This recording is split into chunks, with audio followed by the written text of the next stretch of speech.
Welcome back to Count Me In, IMA's podcast about all things affecting the accounting and finance world. This is your host, Mitch Rochong, and I'm here to bring you episode 123 of our series.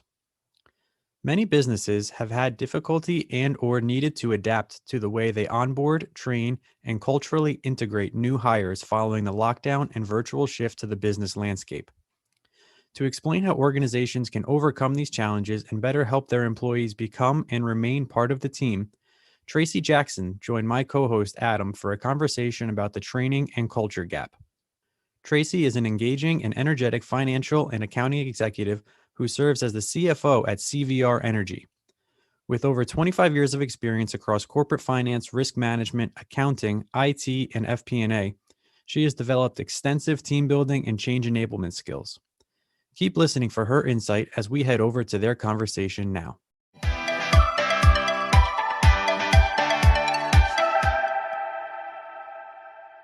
Onboarding is something that can be very difficult with or without a lockdown. How has that impacted entry-level employees especially? I think it's been another challenge on top of something that's already very challenging for organizations. Some do this very well, although not many, and some have continued to struggle with it, even though there have been so many studies that show that getting someone hooked into the organization and integrated into the culture is the first step in successful retention. And I think the pandemic just gave us a curveball on something that was already very difficult to achieve. I can say that we've done some things very well, and we've continued to fumble in a lot of different areas. And the prep work that I did for the podcast actually gave me a lot of things to think about in terms of what we can do better.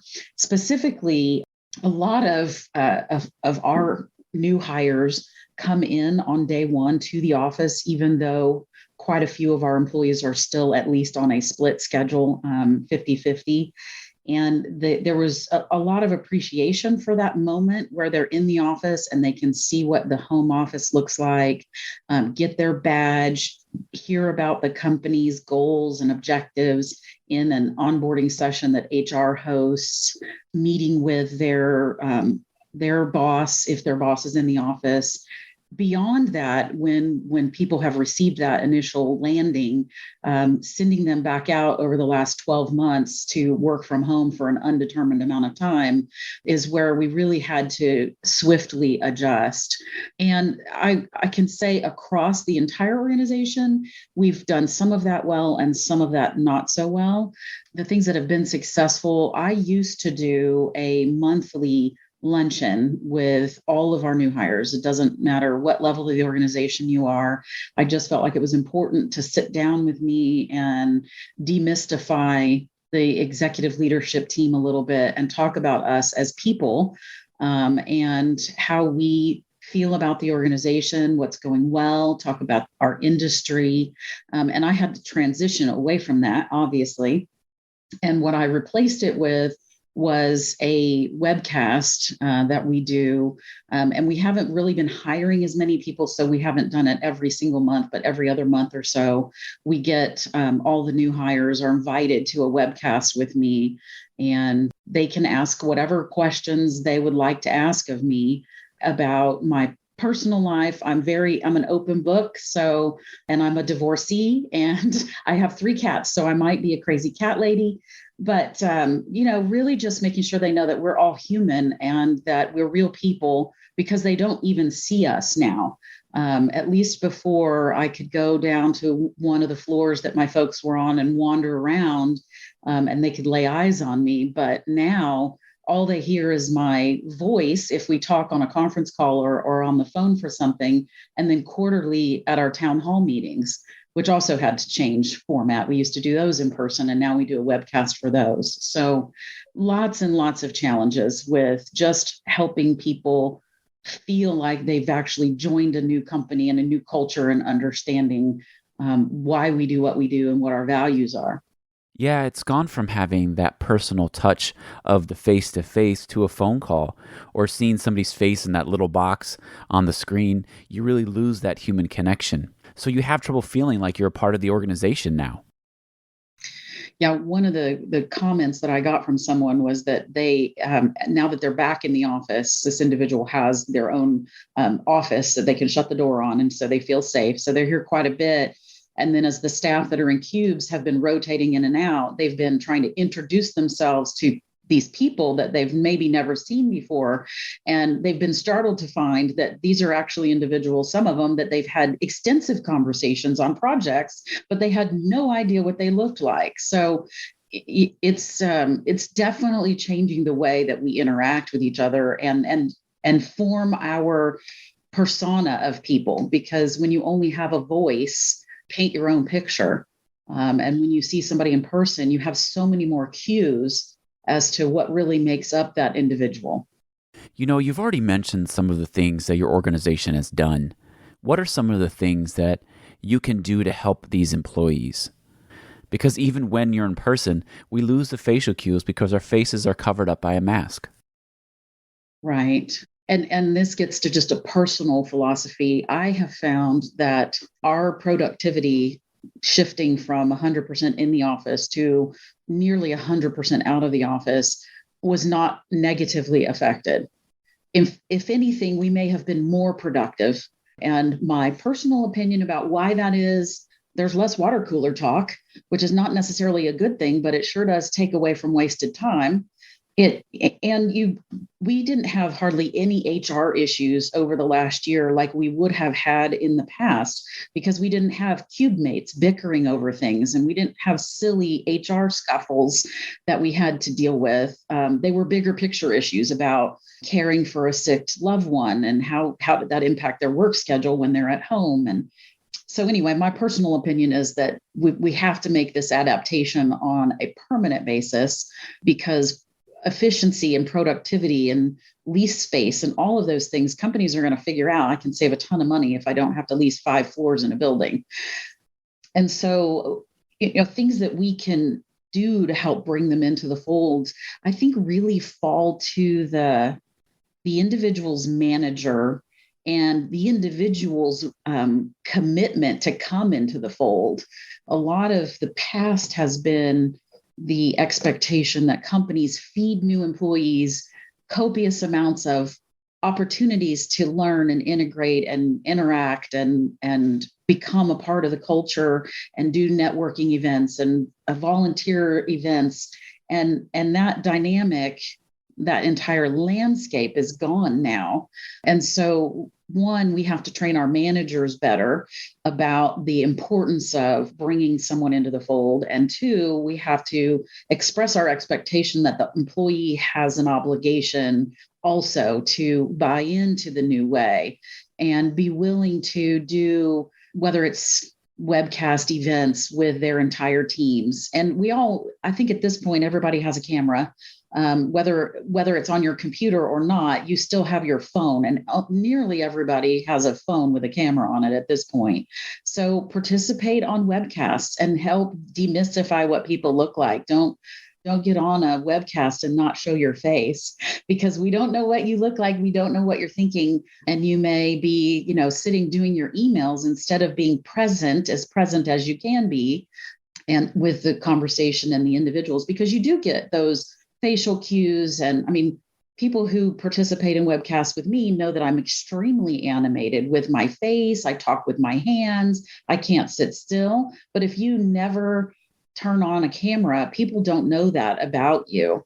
So participate when the opportunities are given to you as an employee and ask questions. If there's something that we're not doing, make a suggestion. I think one of the things that helps the human species live this long is that, if there's a problem, somebody says it out loud and then people work on it. But if you as an individual choose to never say anything didn't go well, we don't have the opportunity as a company to try and continue the adaptation that we need to be going through.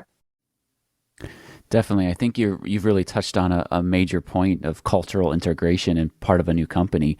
And when you're a new hire and you're hired virtually in a remote environment, you can't get into the fold. You can't become a part of those water cooler conversations that you don't get to hear all the gossip and all the things that are happening. Not that those things are good, but a lot of times those things are part of the integration into the company. You hear about what so-and-so is doing, what's happening there.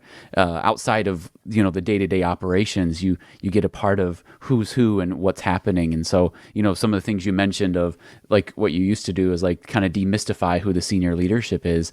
What are some ways to get away from the traditional face-to-face interactions, and how do we adjust getting people into that culture, especially now? One of the big things you already said is turning your camera on. I worked remotely for a number of years, and no one ever turned a camera on. Now that everybody's remote, everybody turns a camera on, and I love it.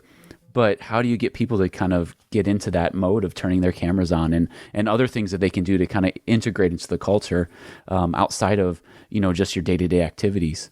Yeah, it's interesting. I think there's a little bit of self-awareness that has to happen when you turn a camera on. I know for me, I mean, I get dressed up every day for work, but a lot of these folks that have been working from home for months at this point need to get out of their pajamas in the morning and, dress like you're going to go to work, because you are going to go to work, whether you move from one room to another room or you get in your car and you drive there. And the other is just being able to look at yourself, because you see this little tile of yourself and you're not used to looking at yourself all the time. And that can be startling. It's kind of like the first time you hear your recorded voice and you're like, I don't sound like that. Well, yeah, you do, but not in your own head. And so, for instance, I had no idea so much of my hair was white. And so this has been extremely startling for me, but I've just sucked it up and gotten over it. I've earned every one of those gray hairs. So I think there have been a lot of creativity that has come to the table. For instance, I host a women's leadership group here at my company. And one of the things that we do, we used to get together in a conference room over lunch, and we would read a book together or talk about somebody's specific challenges and help each other solve problems, and really create a support network outside of the normal people you interact with every day. And we went virtual and went to the webcast and decided that one of the meetings that we we wouldn't do anything serious. We would play games. And so we were 30 something of us. And so we had to break up into smaller groups and use the breakout functionality that you have on some of these tools that allow you to Zoom or webcast or Teams or whatever you use. They all have that functionality, and play, because you learn about people and their pasts and their experiences through play. We did it on the playground as kids. We did it at happy hours when we could still get together, and we just have to do it differently now. And so, wine tasting events, I've participated in many, many of those with my memberships in various locations around the world. But there's no reason why you can't do wine tasting with your whatever organization. And some people used to not want to do things with their peers in off hours times because they wanted to get home and spend more time with their family. Well, they probably at this point have had enough time with their family that they would like a break, and getting on and doing a wine tasting with each other. And you learn about people's trips and the fun things that they've done. And that can be humanizing. And I think now more than ever, we need that, because we forget when we see each other on the streets and people are all wearing masks and we're all literally walking across the street and getting on the other sidewalk so we don't have to walk next to each other, that we're all still people. And we need to make those efforts in all different aspects of our lives. That's super important. I know my team has done like one of those wine and paint things, and we sent everybody the supplies. We were all on a Zoom doing the painting with the person, and we've done virtual lunches where everybody goes out and buys a lunch, or like Uber Eats to deliver a lunch to their house, and we all eat lunch together and chat, and we're able to connect. We've been so focused on work, and you can just get lost. It's nice just to remember that we're all human, and we all have different issues going on, whether you have kids or don't have kids. And we all have so many different things that we have going on that we deal with each day. Right. And to that end, I think some of the things that we've done in the past or chosen to not do in the past like mentor programs. Lots and lots of companies have done mentor programs, and some not so successfully, and some successfully, because I think you have to want to be a mentor to actually mentor people effectively. And so when you come into a new organization, we don't really know your personality and we don't know anything about you.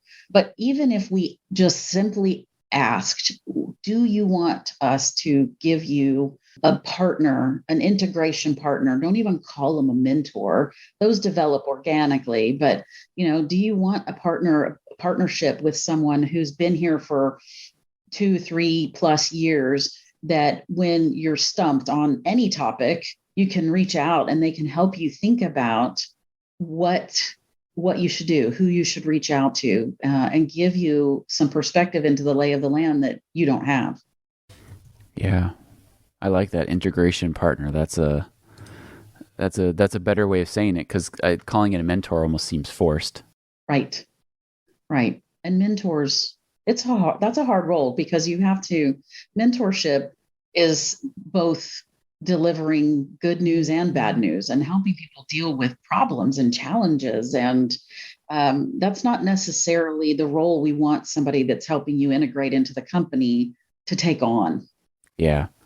So speaking of like integrating to the company, a lot of times when you come into a company, there's a lot of learning that has to happen. And some things I've been reading is a lot of companies are moving to self-paced learning to kind of help employees with training and development.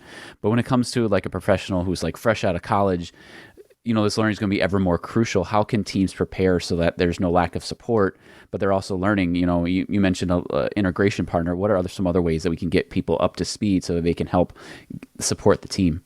That's a great question, and I think it's a huge concern. And at the risk of outing myself, I will say we had some new hires that were right out of college and had only been on the ground working for a couple of months.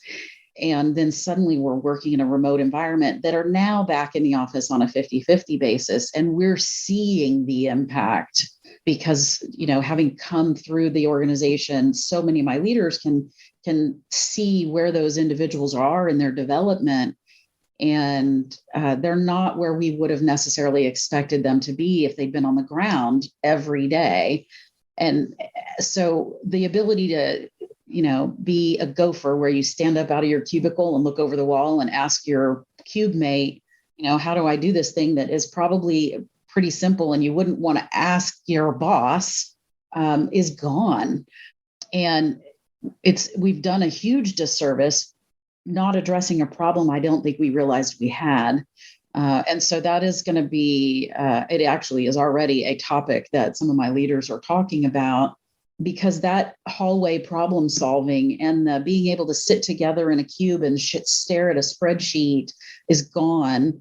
And even if you're both in the office, you can't sit in the same cube and stare at a spreadsheet anymore. But, Microsoft gives us platforms where you can screen share, and we all are now wearing headsets. And so you can still do those things, but there's more effort involved in doing those things.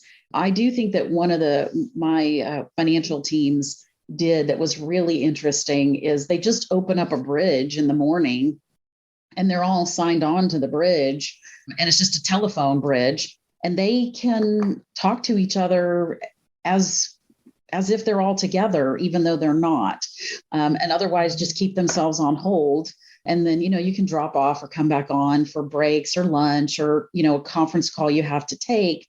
But there is a bridge there that somebody's sort of always sitting on. And so you're never really alone. There's always that network there to pop into and say, hey, I'm stuck on this. Or the other thing that has come up is really the IT side of integrating. One of our new hires gave me a lot of great feedback, and they're in IT, and basically said, we didn't even teach anybody when they were onboarded how to open a service ticket or who to call, because it wasn't part of onboarding. It was just something you could always ask a cube mate when you had your first problem, and that's when you learned it. And so we are going to start having an IT onboarding, because every department has a unique set of applications and tools that they use, and different people that you may have to call in IT to get that quick help versus something serious enough to open a ticket for and try and solve through a formal process. And even simply publishing a list of people and handing it to them on the first day of, here's the Microsoft Office guy. If you can't get signed in or you have some problem that's quick, just call him. And if he thinks it's a bigger problem, he can tell you to open a ticket for it. So it's changing everybody's behaviors, the people that are here already and the people that are stepping into the fold, around what do I really have to do to help onboard somebody into the culture and the day-to-day swim lanes that we're all in every day. That's great. Yeah, it's going to change how we look at things even once people are back into the office even more, I think, because there's so much that's happened that it's like, wait, we've identified all these gaps. Now, if everybody goes back into an office, if that even happens in the future, you've already adjusted how you're onboarding people even now. Right. And we're finding we have a ton of remote learning capabilities that we just don't use. And we're starting to use. One of the things that we had started long before the pandemic was a monthly lunch and learn. And we harvest people out of our organization to teach us all kinds of things. And it can be as simple as, I think this month's lunch and learn was organization skills, because you're not in an office anymore in the traditional sense. You're at home. Hopefully you're not working at your dining room table, but you very well may be. And so you need a portable organization strategy so that in the morning you can land there, and then in the afternoon you can get out of there because your family's coming to the table later. And so we actually asked one of our executive administration folks to walk us through just basic organization skills, not just paper organization, but email organization and calendar management and, phone contacts and things like that, to facilitate a more organized virtual environment and as well as just physical environment, so that you can be portable if necessary and be more structured. But we also need to leverage like ADP. There's ADP has a learning module that you can self-populate, but you can also connect to other platforms and pull in. And so one of the things that I've asked my leadership team to do is put together, based on all of the libraries of virtual learning platforms that we have out there, what are your top 20 things that you wish everybody in your department had done, and give it to everybody, but also give it to the new hires as they're coming in the door, and tell the people that are there, hey, we'd like you to spend an hour or two a month minimum and take the time to do some self-learning. And it's really, again, incumbent upon the individual to put forth the effort to do that. Before, we used to say, this is mandatory training, but we can't necessarily control what you're doing at home anymore. This has been Count Me In, IMA's podcast, providing you with the latest perspectives of thought leaders from the accounting and finance profession. If you like what you heard and you'd like to be counted in for more relevant accounting and finance education, visit IMA's website at www.imanet.org.